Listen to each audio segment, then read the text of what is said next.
Welcome to the 1110 Leadership Podcast, where we tackle issues at the intersection of leadership, faith, and culture. I'm your host, Rob Shields, Vice President of Strategy at 1110 Leadership, and I'm joined by my co-host, founder and CEO of 1110 Leadership, David Spickard. Proverbs 1110 lays out a bold and countercultural vision. When the righteous prosper, the city rejoices. We're here to ask, what does it look like practically to be this type of leader? Leaders willing to invest everything they have so that everyone around them can thrive. Join us on the journey as we lean in, listen, and learn how to become Proverbs 11:10 kind of leaders. The kind of leaders that make our cities rejoice. David. Hello, Rob. How are you, my friend? Great. Spring is in the air. Spring has sprung. The weather is starting to, it's weird. It's almost, it gets me worried about summer, how hot spring and late winter are already. Yeah, we have a short spring, or at least we have had a short spring in the last few years, which is tough. But savor this time. It's lighter later. Trees are blossoming. It's great. March might be my favorite month just because of the anticipation. Maybe that's what I like about also when it gets up to Christmas time, but like the idea of the trees and the blooming and all that starting to come to life. It's a good time of the year. Yes, it is. Speaking of seasons, this is my transition to the content for our episode today. We're going to be spending today and next week doing some reflecting on a previous season through a really cool partnership that I would love for you to tee up for our listeners. What are our listeners in store for today? What are they going to be hearing? Yeah, so we're going to repurpose some content that we did about a year ago through our partnership with the Denver Institute for Faith and Work and the Just Leadership Lab that we did with them around their annual conference called Business for the Common Good. I was asked to come speak at that conference, and prior to that, we did some webinars through their network to talk through the ideas of just leadership, the 4 qualities, did some case studies. We even interviewed some folks. So for the next couple episodes, felt like it would be really appropriate to have our listeners get a window into that content. Yeah, I love these webinars, and I'm so excited that we're going to be able to make them available to our podcast listeners because it does kind of a deep dive and really gives these qualities teeth. I mean, we're having on the ground rooted conversations. What do business leaders do in X, Y, and Z situation? And then being able to even have listeners respond who participated in the webinar with some live Q&A. So it'll feel a little bit different. It'll be a little bit longer form, but I know that our podcast listeners can handle that. It's well worth kind of savoring this conversation, and really grateful for our partnership with Denver. So if you're looking for more context for this episode, if you want to go back and listen to the full recording of David's talk, it is Leadership That Makes the City Rejoice, which was episode 15. They kind of tease up these conversations, but you don't have to do that. You can just jump straight into them fresh if you're just too excited and you're ready to roll your sleeves up. So without further ado, David, shall I turn the floor back over to you from last year? For sure. Let's go. All right. All right. Let's go ahead and jump in. Thank you so much for coming today to our webinar. Today's topic is the 4 big ideas of just leadership. And this webinar is part of the Just Leadership Lab. My name is Abby Worland, and I'm the VP of Operations and Finance at Denver Institute for Faith and Work. And we're really glad that you are here today. The Just Leadership Lab is a collection of resources and learning opportunities that look at what is justice and how do we live that out in the world through our work, through our leadership, and through our lives. And the Just Leadership Lab is a collaborative effort between Denver Institute for Faith and Work, where I am, and our amazing friends over at 1110 Leadership, who you're going to meet in a few moments. And over the past year, our organizations have gotten to know one another and really discovered a shared commitment to justice and a shared curiosity about how we can support the learning of others around this topic. And so just really excited to be with you all today. The Just Leadership Lab has 3 primary goals. First, we want to help people understand what the Bible says about justice, first and foremost. Like, what is God's heart for justice? And then we want to help others navigate some of the tricky things that come up in our everyday lives that require us to think justly. And then third, we want to help people develop a more expansive vision for justice. Today's webinar is primarily going to be focused on those first 2 goals, understanding biblical justice and navigating culture. We have another webinar in a few weeks that's going to be primarily focused on expanding our vision for justice. So let me introduce you to the amazing folks that I have on the call here with me today. First, we have David Spickard, who is the president and founder and CEO of 1110 Leadership.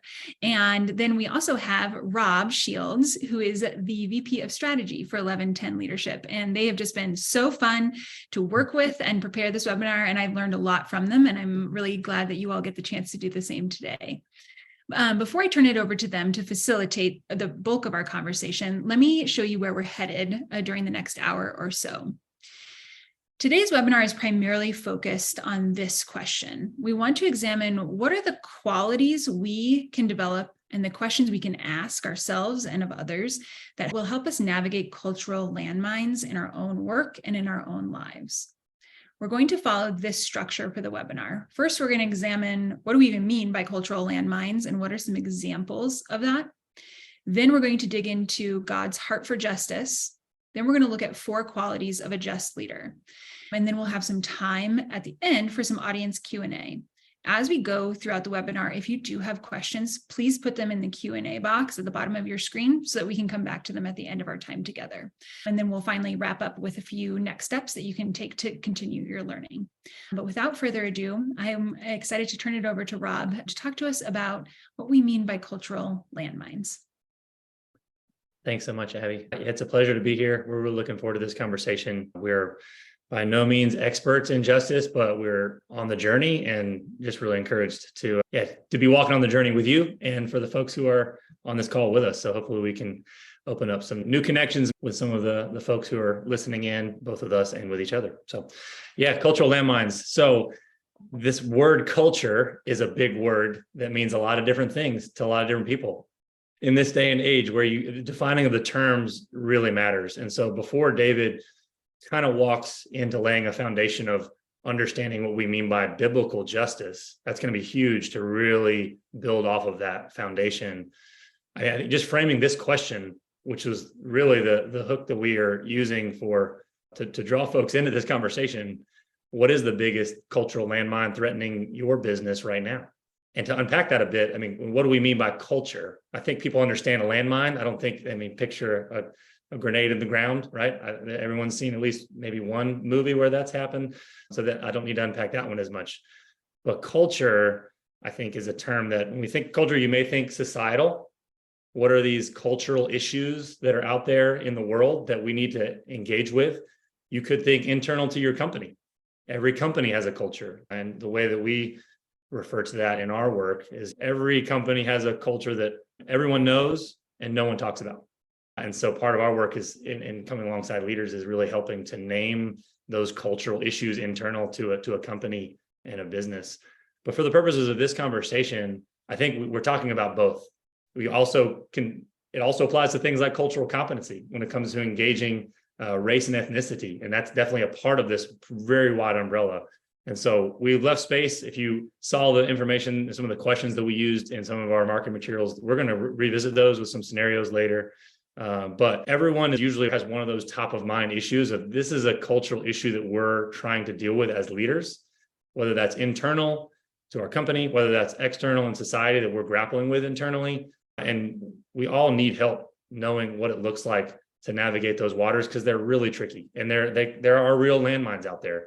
And so how to do that, I think we're on the journey trying to figure that out and help others along the way. So with that in mind, I would encourage everyone, when you see this question, to actually, if you are so bold, to be able to answer in the chat. We want this to be as engaging and back and forth as possible. And so enter the dialogue with us if you want to check in, and you can put your name next to it, where you're from, if you like. But we'd be fascinated to know what are those cultural landmines that you're dealing with. We're going to have some time for Q&A at the end, but I would love to be able to just observe those and maybe give some space to them in the latter part of our conversation. One of the biggest portions of this is we want to get very practical with this webinar. These are heady concepts that honestly we need to engage with theologically, spiritually, really at every level. We're going to talk about the importance of posture later, but also this is meant to be applied and honestly needs to be applied at a deeply practical level. And so we're going to highlight 4 scenarios here to just stir the pot a little bit. And then we're going to we're going to zoom in, then we're going to zoom back out before we zoom back in again. So hopefully you guys don't, I feel your ears are popping on that journey. But all right, so scenario one, Craig's family-owned faith-centered business owns several convenience stores. He found out that one of those stores has one of the highest sales of lottery tickets and Colt 45 malt liquors in the state and is a site for drug deals in the parking lot. Distraught, he and his family want to change that. What should he do? These are all real life scenarios that we have come across in our work with leaders. So these are actual scenarios. Scenario number two, John runs a property service company. Most of all of his employees in the field are men and women of color. Everyone in his corporate office, though, is white. It feels like he is running two separate companies, and those in the field wonder if there will ever be opportunities to work and lead in the corporate office. What does John do? Scenario number three, Paul's company specializes in the acquisition of high-end multifamily housing communities. Recently, the city where one of his properties is located proposed to establish a Black Lives Matter mural in a prominent area directly outside of the property. Paul's residents and prospective tenants were disappointed and angry that this was even a possibility. As a result, some residents wanted to get out of their contracts, and potential residents lost interest in the property. Paul's company and investors in the project were at risk of losing significant amounts of money. What should Paul do? And finally, our last scenario, Debbie's employees were upset that the company did nothing to promote Pride Month. As owner of the company, she was uncomfortable taking a public stand or promoting something that is not in line with her beliefs on sexuality. What does Debbie do in that scenario? So I mentioned we're going to be rolling up our sleeves, and we're going to be giving space and talking about the framework for the ways in which we could tackle each of these scenarios. They hit on really, really practical points that I think all of us can relate to at least one of these at some point if you're in any position of leadership for any amount of time. So without further ado, I'll turn it over to my fearless leader, David Spickard, who will answer all of your justice questions in the next hour. Appreciate Perfect. that, Rob.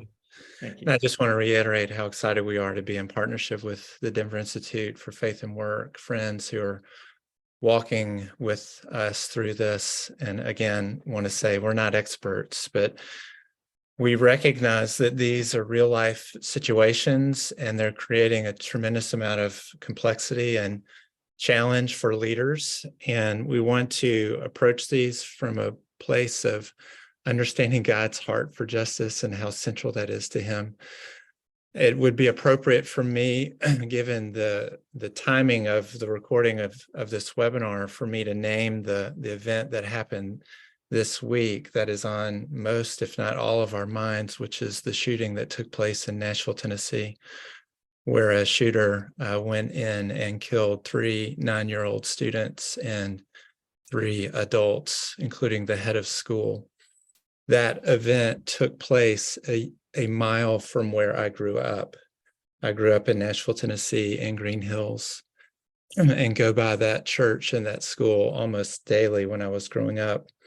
And there are family members that I have who are very close, have close ties to victims of that tragedy. So here again is another incident, and that's supercharged, that comes with tremendous amount of grief and sadness and lament and mourning that we all should engage in.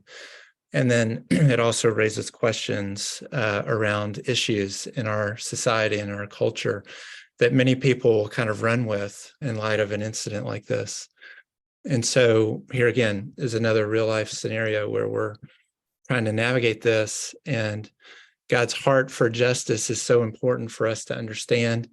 In many ways, this word justice has been hijacked by our culture, and it's being used to mean a variety of different things that a lot of us feel like is outside of the gospel. But in fact, it's actually very central to the gospel if we understand exactly the way God feels about justice. So I know some of you have been with us in the workshop that we did a few weeks ago in Denver, and we're going to go through a bit of what we did there just to set the stage. And also for those of you who are here, this is a quick overview of a foundation for justice that will then tee up how we go deeper in the scenarios that Rob just went through, so that we can have some good takeaways about how we might respond.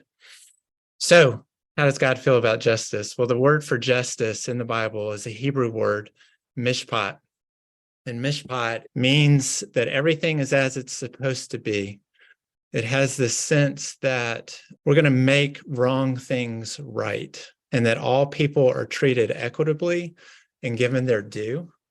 And mishpat is highly related to the quartet of the vulnerable, the poor, the widow, the foreigner, and the prisoner. So mishpat is both punishing people if they do wrong, but it's also very restorative. It's not just retributive, it's restorative. It's allowing people, particularly those who are most marginalized in a community, to be restored to their full humanness. And so that is the way God defines mishpat. Now, there's another word in Scripture, a Hebrew word that goes along with mishpat, and that is tzedakah. And tzedakah actually means righteousness. And this idea is that everything is right and in right relationship with God, with others, ourselves, and creation. And the idea with tzedakah is that if tzedakah was perfectly practiced, in other words, if everything was already right, then there would be no need for mishpat. There would be nothing to fix. So there you see, it's the life of right relationships with God, ourselves, others, and creation. And if tzedakah is practiced perfectly, there would be no need for mishpat. So you see mishpat and tzedakah all throughout Scripture. Whenever you read your Bible and you see righteousness and justice together, that's tzedakah and mishpat. And that is God's definition of social justice. So Pamela, if you go to the next slide, you'll see that when you see righteousness and justice together, that's what God is defining around justice. Tzedakah is the social part. We're in right relationship with one another. It's not just about piety and right living. It's really about right relationship. And so that's the social part. And then mishpat is justice, making everything as it's supposed to be. And so how does God feel about mishpat and tzedakah? He loves righteousness and justice. The earth is full of the steadfast love of the Lord. And righteousness and justice are the foundation of your throne. Steadfast love and faithfulness go before you. So justice and righteousness could not be more central to who God is. And therefore, for those of us who follow him, it should not be more central to who we are. It should be exactly what we're about. And so the question is how do we pursue that? What does it look like from a biblical perspective to pursue justice? And so we want to unpack this verse. It's a very small verse in Proverbs 11:10. And if you notice the name of our company, 1110 Leadership, this is a clue as to why we named our company 1110 Leadership. It comes from this small verse, Proverbs 11:10. When the righteous prosper, the city rejoices. A good friend of mine, Dr. Amy Sherman, unpacks this verse so well in her book, Kingdom Calling, which we highly recommend to you guys. A great book on helping us understand not only God's heart for justice, but how to pursue it. The righteous are the tzaddikim. So if you remember just a second ago, when we talked about the tzedakah, the righteous are the tzaddikim. So you can go to the next slide.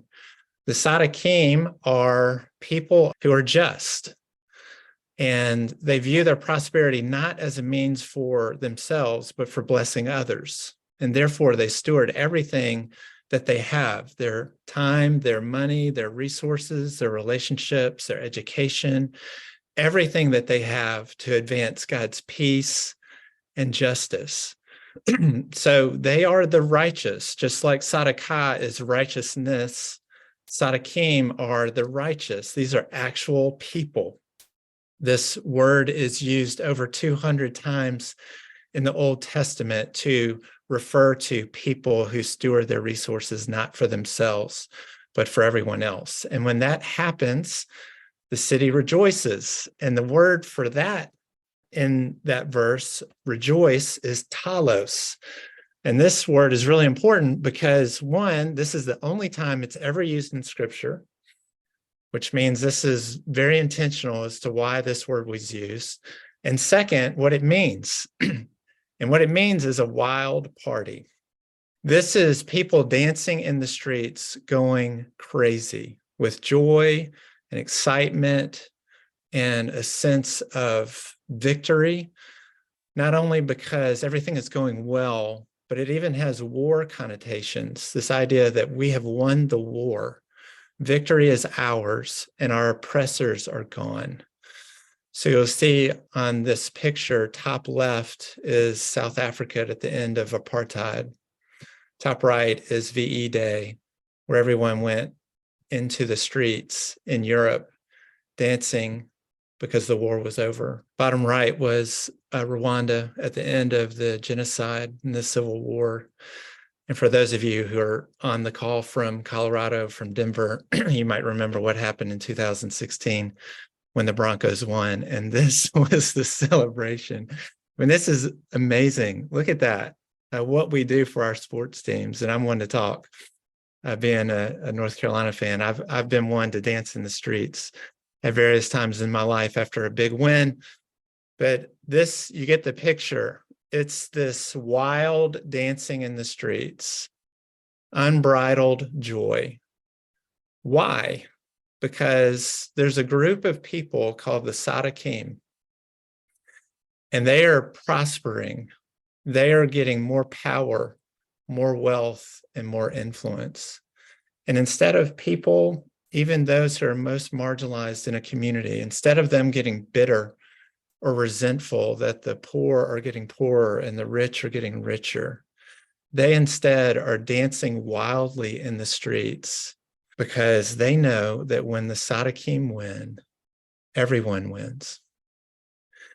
And so this picture of what it means to be the Sadakim is quite profound. In fact, I don't know if we even have a picture or model of what that looks like, of the type of leadership where when we prosper, everyone, including those who are most in need, dance wildly in the streets because we are winning. And so I want to ask you this question as you have this picture in your mind of what the Sadakim are. What would you need to be good at as a leader to cause the whole city or cause rejoicing in your city? In other words, as a leader, what would cause people to dance wildly because of my success? What would I need to be good at as a leader in order for that to happen? Sandy, yes, humility. It's fantastic. Jervis, grace.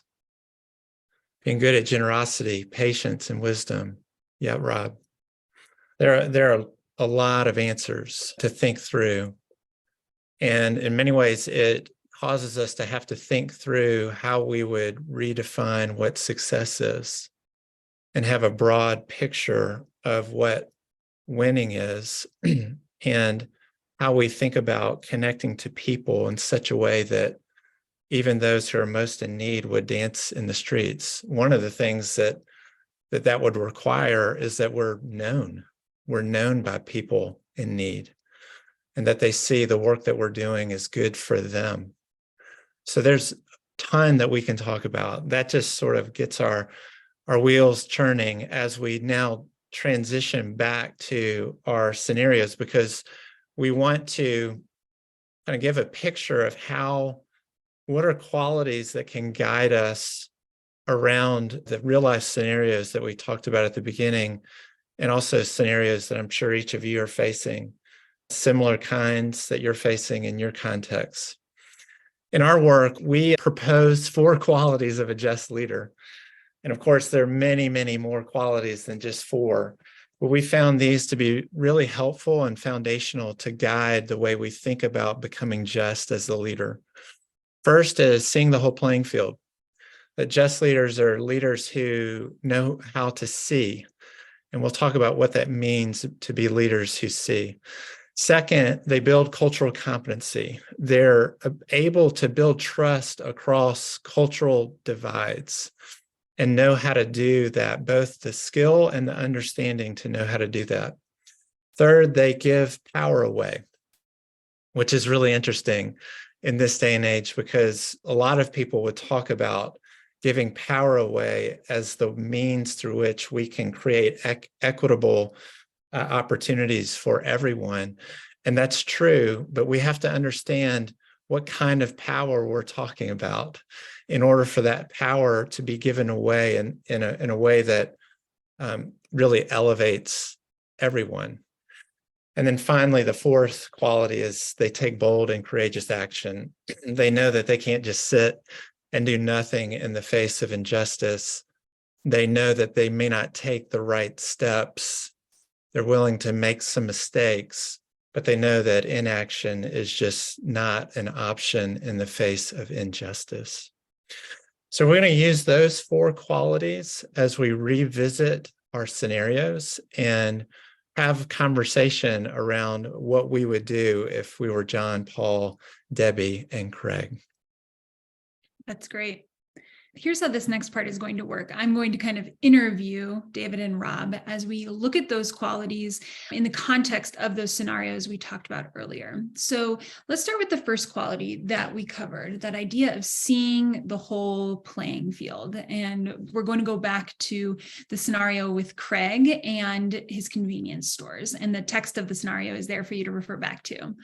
But for Rob and David, I'm curious, look at these questions on the right-hand side and take this as you will. I'll read through all three of them. If you're Craig, what does Craig need to consider about his community and the external factors that may be influencing this situation? And then what might Craig need to see in others or in himself as he thinks about responding to this situation? Yeah. Well, as we get into these, I will say just in general, before I answer your question, Abby, there are a lot of answers to these scenarios. There's not one answer, and I wish we could just give you the formula. So if you came for the one answer or the formula, or you have a particular scenario where you're looking for that one answer, that's going to be difficult to do. I think what we found in this is making sure we're asking the right questions. So you'll see that that's what we're trying to do. By having these questions up on the screen. And also, and we mentioned this earlier, is just having the right posture as we engage with these issues. And a posture of, you guys have already said it, humility, patience, wisdom, grace, kind of an open-handedness, a willingness to look at our own selves before we point the finger at other people, things like that, that help guide the way we answer these questions and walk through these scenarios. In terms of Craig, this is an interesting one. You know, the challenge with a business leader when faced with a cultural landmine, first of all, is we want to fix it. We want to be quick to fix and quick to rush to do, partly because that's just the way we're made.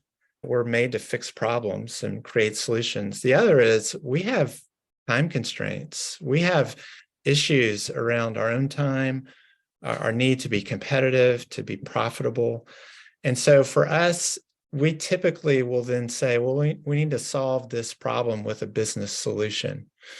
And so we'll be quick to do what we know and forget the other aspects to this situation that we miss. And in this situation, this has much more cultural dynamics and community dynamics that are required for a business leader to address than just addressing it with a business solution. So for Craig, it's what does he need to see in himself as he walks into this situation? What are his motivations? What are his biases that he may bring to the table? Is he trying to, do something good for the community and sees himself coming in to kind of, for lack of a better word, be a savior and do something that is good for the community, but he really doesn't know the community, doesn't know what the community needs, and hasn't really understood what are the root causes that is making this behavior happen. And can a business solution or can a solution address those dynamics beyond just, figuring out what to do simply with the store. Rob, what would you add to that? Yeah, I'm not a farmer, but I really like farming analogies here when you talk about the soil, because I think you could see this as, is it a seed issue or a soil issue, right?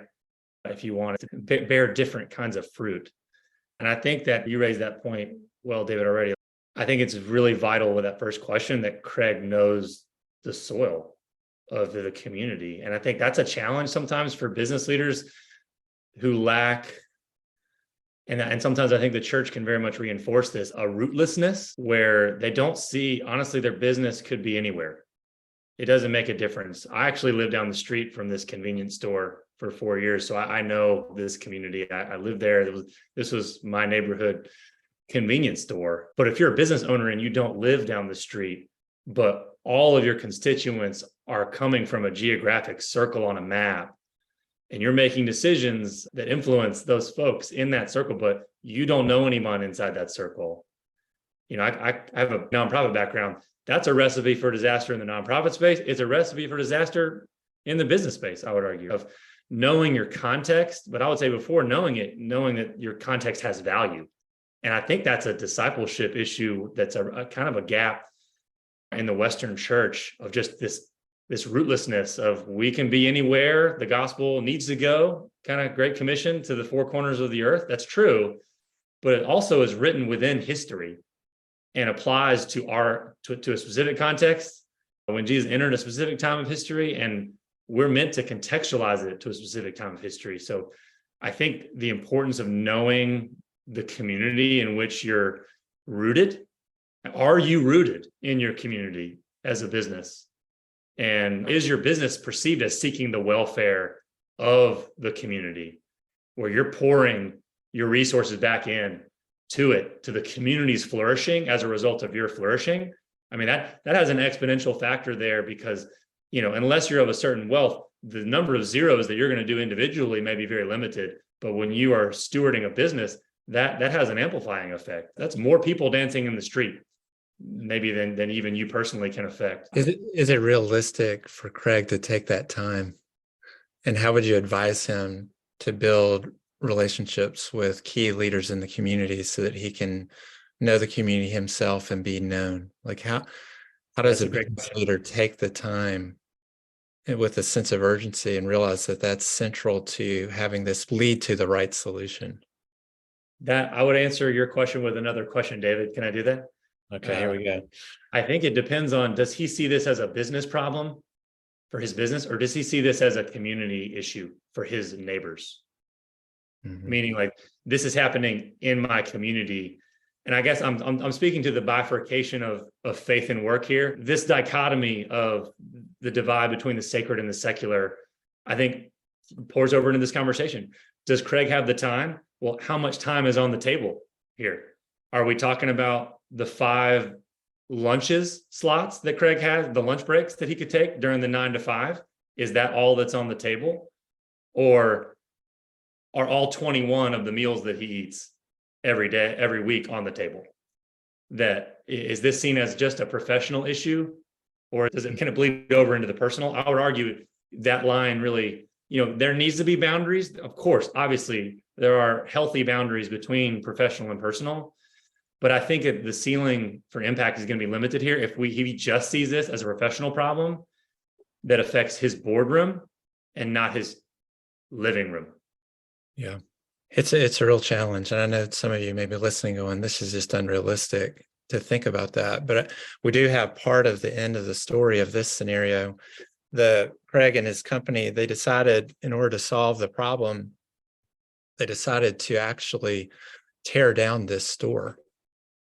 With the idea that if they refreshed the store and made it look nice, had more food and drink options, did more landscaping, and just made it just really upfit the store, then that would be the way that they solve the problem. And so they did that. Everything was all back together. And guess what the highest sellers were after that was done? Lottery tickets, Colt 45 malt liquors, and drug deals in the parking lot. And so they had spent over $1 million trying to solve the problem by just refitting or refreshing the store, but didn't realize the complex community dynamics that were at play and needed to really pay attention to that and figure out what's a holistic strategy. It can still be a business strategy, business solution, but we got to think more broadly about what is the outcome that we're trying to achieve. And therefore, we need to have a more holistic strategy, because we might spend money and not even solve the problem. And one thing I'll add, I would say the solution obviously should not be limited to just Craig. When you talk about getting to know gatekeepers in that community that could speak and help guide him, and that kind of speaks to what we see in others, but also how does he bring others along the journey with him within the company? Because while he, as a CEO, may have very limited time, there is some time he could invest in this, but there's also time that his employees could invest, but he sets that tone. And so it's not limited as far as Craig's calendar will allow. Yeah. That's great. Thank you both. We are going to move forward to the next quality of a just leader. But as we go through, if you have questions, follow-up questions to anything that Rob and David are talking about, please put them in the chat. Please put them in the Q&A so that we can come back to them. So we just talked about seeing the whole playing field, this idea that to be a just leader, you need to know both yourself deeply and your community, your external circumstances in a real and deep way. The next quality we want to look at is this idea of building cultural competency. And what does that mean for a leader to build that skill for themselves? In this case, we're going to think about John running his property services company. And what are the questions that John could ask himself to build his own cultural competency? And as we talk through these questions, think about what are the things that you're facing in your job? Are these questions that you might need to think about for yourself to build your own cultural competency? So David and Rob, as we think about John and his property services company, what are some of the cultural realities that he's facing as a leader? Talk to us a little bit about that question. Yeah, I'll jump in. I think one of the cultural realities he's facing is that in the property services industry, this dynamic is pretty normal, where you have people in the field. I'm speaking generally. People in the field are people of color, and those who are in the corporate office are white and have those different types of profiles. So the question is, how do we create a new normal? Is one of the questions for John to ask and pursue. Part of it for him too is to look at his own network and see where is he engaging with peers himself who are leaders of color, who can also demonstrate to him that they're, obviously leaders of color in positions of influence and power in corporate offices, and they're models that change the normal dynamic that we often see in this industry, in this environment. And then certainly along with that, it's the steps that he takes as a leader, not only to give value to all of his employees, but also in this case, if there's a real intent to help his employees in the field grow and have opportunities and access to opportunities that may not have been afforded to them, he needs to take the time, and he needs, again, to model this for his other employees on how to make sure those employees are known and valued, and that he understands their world and view life through their lenses and begin to empathize in a way that allows him to see life and the things that are normative that he might not understand, in order for him to lead them well. Often in situations like this, companies don't realize that they have a culture and cultural norms within their company that are not normative for everyone in their company because of the different cultures that everybody comes from. And so people from those different cultures are not able to thrive in those companies because we haven't really understood the barriers that they may be facing that we don't even see that they have to face, or language that we use that is not normal for certain people in our companies.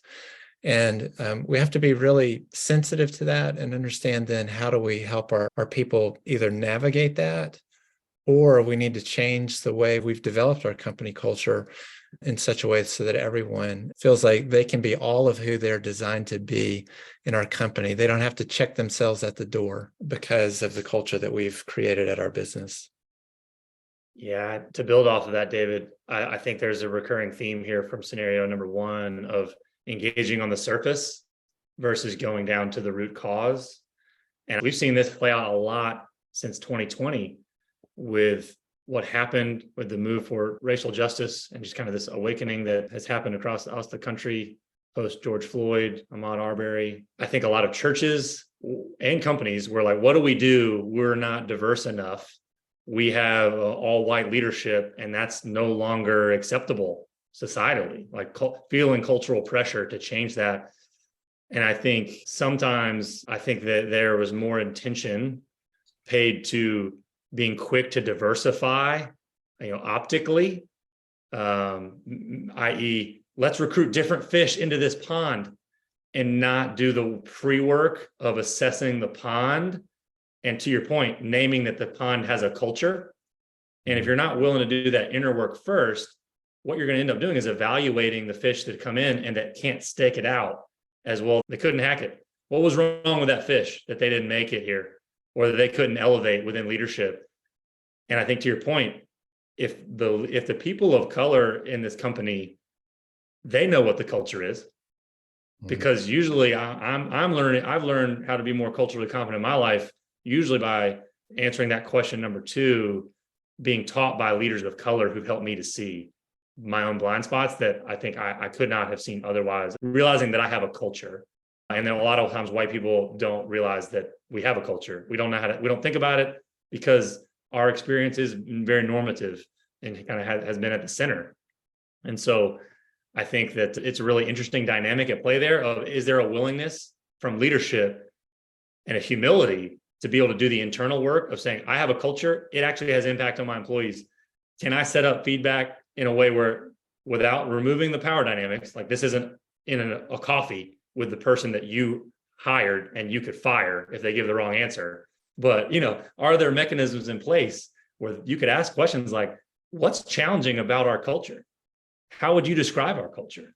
And compare it to how you would describe your culture, and just swap notes and see the differences. And that in the posture in which the leaders that we work with that have taken that posture and said, we're going to do the internal assessment work of the pond, I think that is crucial. And I think ultimately will then lead to different outcomes here, because that second question is huge. Because if that person is white and they don't have any diversity in their own networks, they don't have a vision for non-white leadership in their company because they don't know any non-white peers in the sector.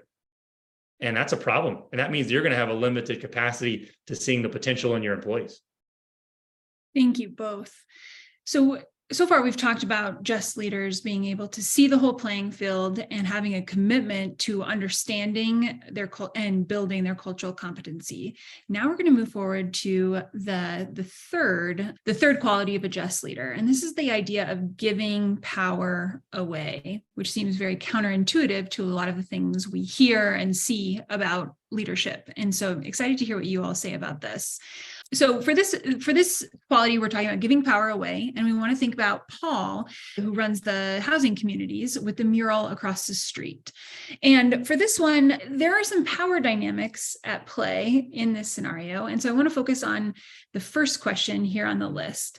For Paul, what are some of the power dynamics, both historical and current, at play in this situation? And let's start there. How should he think about power dynamics and then respond to them? Rob, you want to start this one?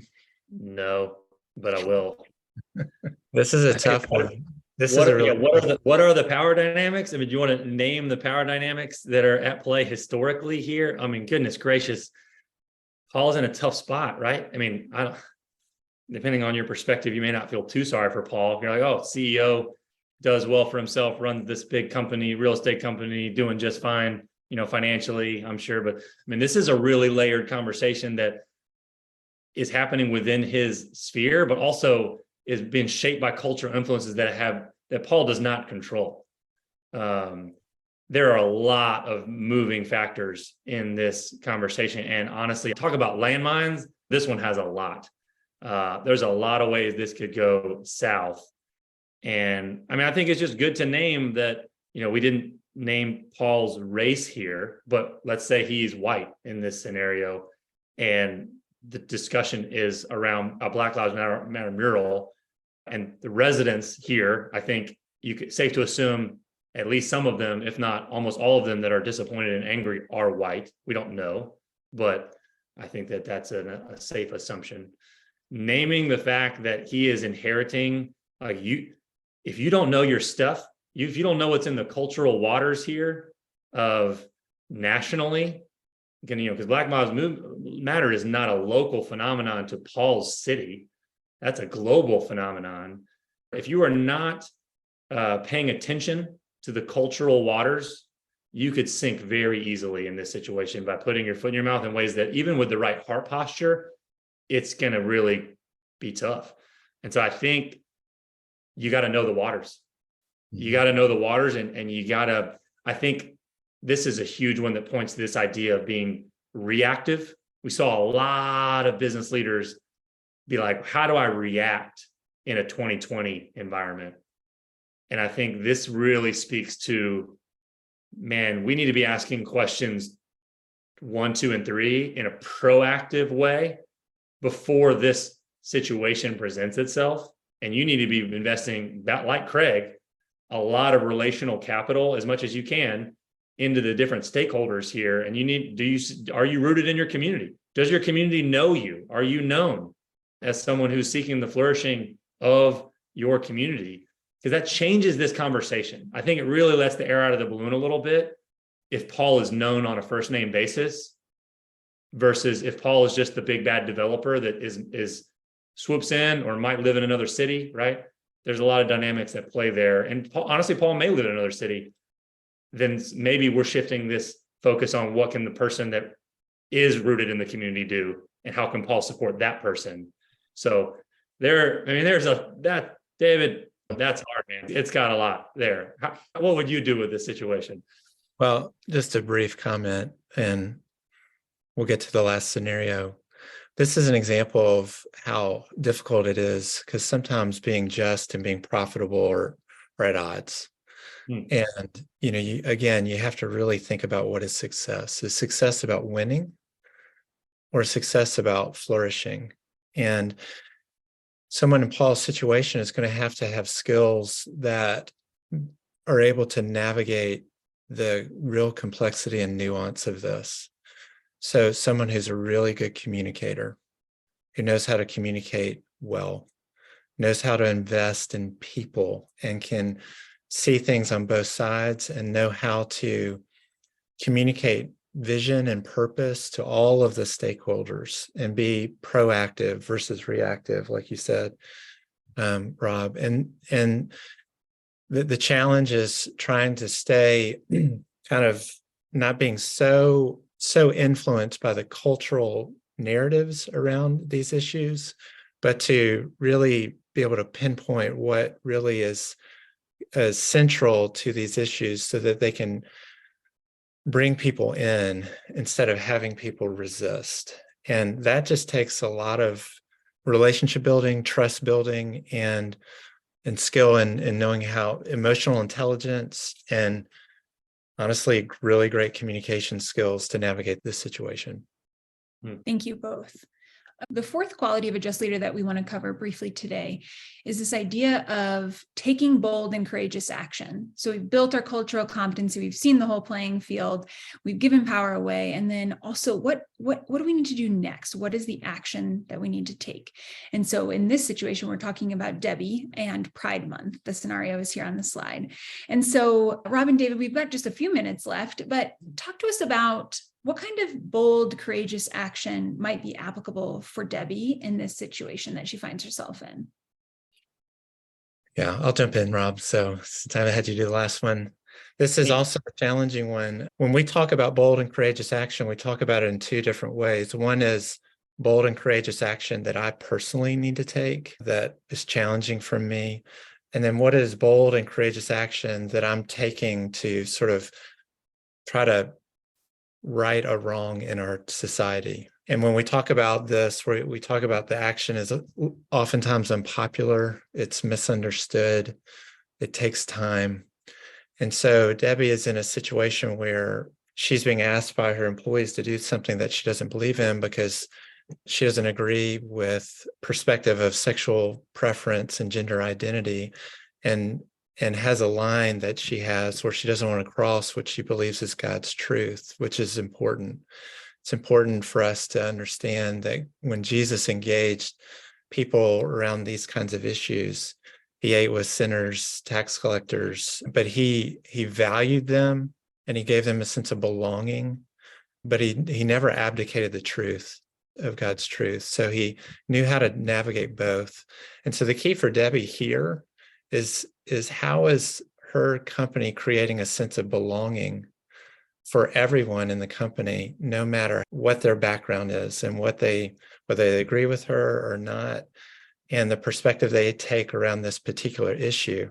And hopefully, and this is not guaranteed, but hopefully, if there is such a sense of value that I belong, that I'm loved, that I'm cared for at this company, then I'm not going to pound my fist to have our company promote or post something on social media around this topic. I may like for them to, if I'm coming from that perspective, but hopefully I know my leader and I know that she values me, and therefore I'm not going to be as aggressive in requiring that of my company.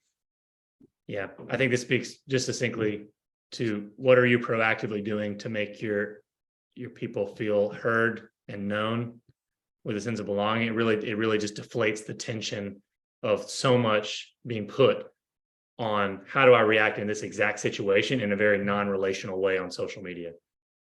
So I think if you are loving people in a proactive way and they understand that you can't always make the decision that's going to make everyone happy. I mean, if you're a leader, you disappoint people all the time.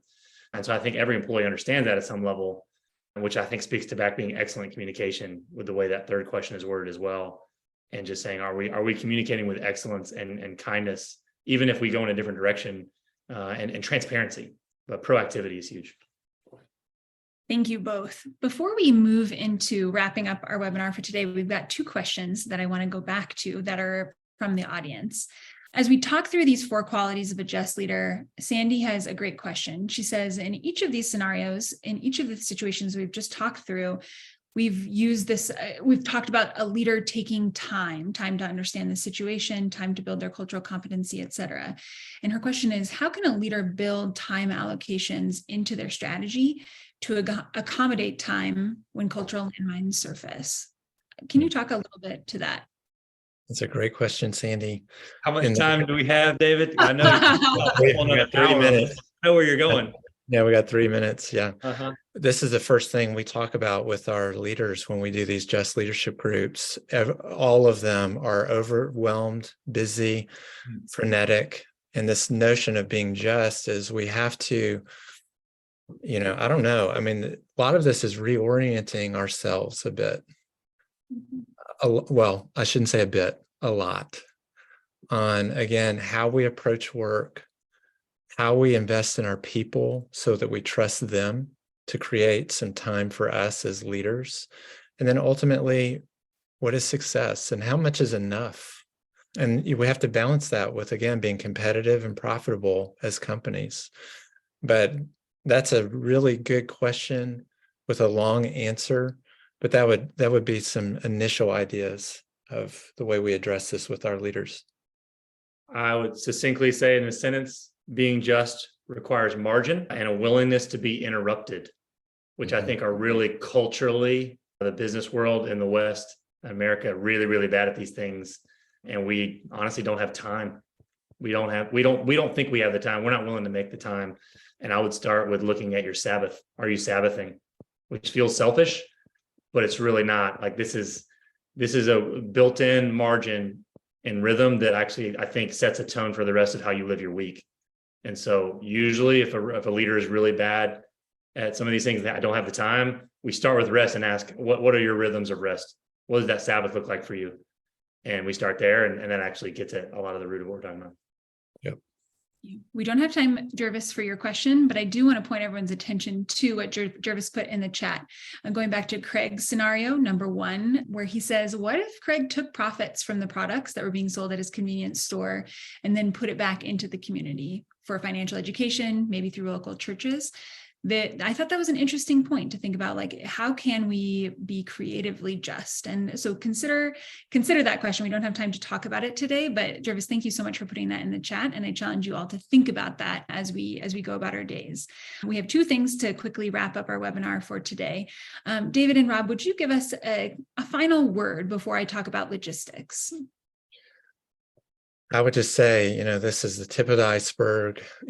As Rob mentioned at the beginning, being just is a journey, not a destination, and it's a long journey. And so we're thankful that you've joined us for this hour. We're happy to be available to go deeper as you have questions. I would say for me, what has been really life-giving on this journey, and I haven't always done a good job of keeping this at the center, is that I am not accepted by God based on how just I am. And when I live into that grace and I move from grace, it actually makes me more just. But when I think just is a performance to earn God's love and acceptance, it's a dance that quickly turns sour, and I end up burning out or getting bitter or all the above. And so I think this is a journey that's meant to have grace in your backpack. This is not meant to be added more bricks in your backpack where you feel heavier from this call. I think that's the hope of the gospel in this, is that there is a deep well of grace available to us on this journey. And the Holy Spirit just wants to come alongside us as we fail forward on this journey. Thank you all for being here today. You are going to get an email either today or first thing tomorrow morning with a few resources. It will have a just leadership assessment that you can take. I took it, and it was really challenging and humbling for me to think through the way I show up at work and areas that I may need to spend more time considering in my own leadership. There's also going to be a link. We encourage you to register for our next webinar, which is going to be on April 12th in a couple of weeks. And then also you'll receive a link to the recording of this webinar. So thank you all so much for being here today. We really appreciate your time and your attention for the Just Leadership Lab. Thank you so much. Thank you all. Thank you. To learn more about 1110 Leadership, visit our website at 1110leadership.com. That's the numerals 11, then spelled out TEN leadership.com. That's 11 TEN leadership.com. There you'll find more resources to equip you on the journey of becoming an 1110 leader. You can also get connected to our growing leadership network. If you've enjoyed this episode, share it with a friend. To help others find us, you can also rate and review us on Apple Podcasts or wherever you listen to podcasts.